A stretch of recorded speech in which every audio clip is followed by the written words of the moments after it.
Hi, this is Richard Romano, managing editor for WhatTheyThink.com, and we're here in Chicago at Print19, and we're talking with Bruce Peterson, who is the president of Colter Peterson. Thank you for joining us. You're welcome.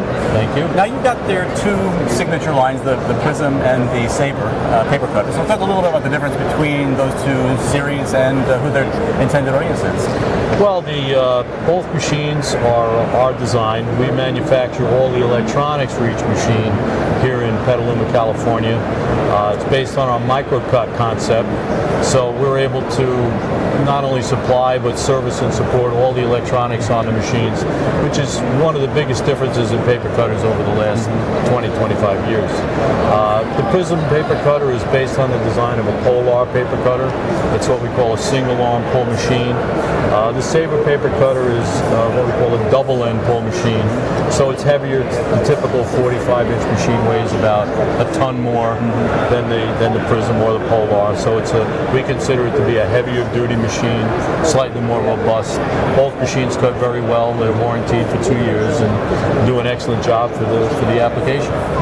Now, you think maybe to take paper cutters for granted. I mean, the differences between paper cutters, do they have to change as different print materials come out, different substrates are invented, or how do paper cutters change over the years? Well, I mean, we always consider the paper cutter to be the hot water heater of a printing plant, because when it breaks down, people need it right away.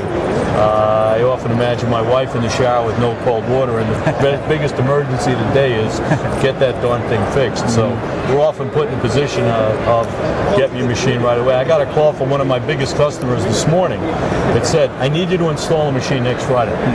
So that's the world we live in. Machines go down, we have to get a machine, we try to stock machines. We also offer a full complement of used and reconditioned machines. I have over 100 in our warehouse, so we try to help people right away.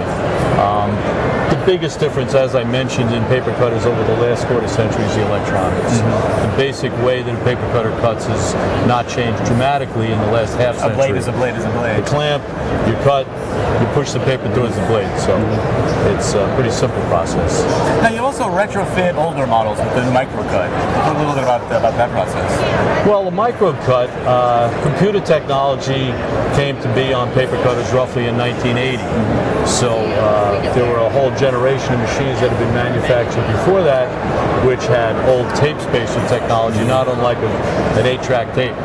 And once computers came along, it was quite a bit more advanced. So we put on well in excess of 15,000 retrofits on machines ranging from 20 inches to 150 inches in size. And we update the newer electronic technology on older machines. We build that same technology, as I mentioned, into all our PRISM and SABER paper cutters. Keeping everybody on the cutting edge. We're on the cutting edge. We've always been. All right. Well, thank you very much for joining us. Okay, you're welcome. Thank you.